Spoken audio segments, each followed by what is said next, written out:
تم يوم أمس عرض الإعلان الأول مسلسل المنظمة الحلقة 148 والأخيرة من الموسم الخامس، وكان إعلان جميل ومميز، حيث شاهدنا في بداية الإعلان ألتاي يقوم بإلقاء كلمة قبل البدء بعملية كبيرة تستهدف كيت والأشخاص الذين تعمل معهم. ألتاي يبدو عازما جدا هذه المرة للإطاحة بخصومه حتى لو اضطر للتضحية بنفسه، حيث شاهدناه يعطي كوركوت خاتم المنظمة ويخبره أن يحل محله في حال لم يعد. رد كوركوت كان جميل وقوي، حيث شاهدناه يقول لألتاي أنه هو أيضا جزء من هذه العملية الكبيرة وسيكون جنبا إلى جانب معه.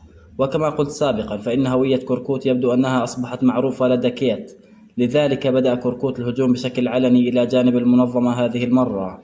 هذه العملية الكبيرة ستدور بشكل أساسي في البحر، حيث تهدف إلى اعتراض شحنة الأسلحة واليورانيوم القادمة لكيت، ويبدو أن هذه العملية ستنجح، حيث شاهدنا الاستنفار الكبير لسلاح البحرية والقوات الخاصة والمسيرات أيضا.